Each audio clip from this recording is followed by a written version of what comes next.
அப்போ நான் வந்து இதை பார்த்த உடனே என் தம்பிகள்கிட்ட தனுஷ்ட கேட்டேன், இந்த 1,82,000 நமக்கு ஆர்டர் போட்டிருக்காங்களே, இது எப்படி பேமெண்ட்டு அப்படின்னு கேட்டேன். அப்போ அவர் சொன்னார், ஆமாண்ணே நமக்கு போட்டாங்க, ஆனால் மதுரைக்கு தான் கேட்டாங்க அவங்க, சிவகங்கைக்குன்னு கேட்கல எங்ககிட்ட. நாங்கள் மதுரைக்கு தான் நம்ம அனுப்பணும். அவங்க சங்கமத்திலேருந்து 2023 8வது மாதம் நமக்கு வந்து 1,10,000 நமக்கு வந்து ஆர்டிஜிஎஸ் சங்கமம் அவங்ககிட்ட இருந்து தான் வந்தது. நான் சொன்னேன் 1,82 நமக்கு பில்லு, அது என்னென்னா 40 விழுக்காடு அவங்க கமிஷன் வாங்கிட்டாங்க.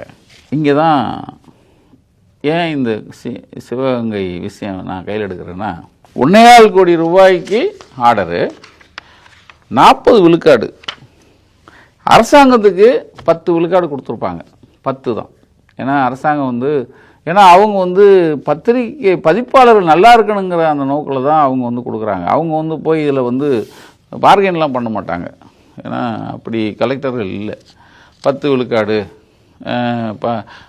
10க்கு கீழே கூட கொடுத்துருக்கலாம். ஆனால் நாங்கள் எல்லாருமே கொடுத்தது 40 விழுக்காடு. இப்போ 40 விழுக்காடு கழித்து எனக்கு 1,82,000 பில்லில் நீங்கள் அவங்க கொடுத்தது 1,10,000, மிச்சம் 72,000 எங்கள் ஆர்டரில் மாத்திரம். அப்போ நீங்கள் 1,4 கோடிக்கு கணக்கு போட்டுங்க. இது யார்கிட்ட போச்சு?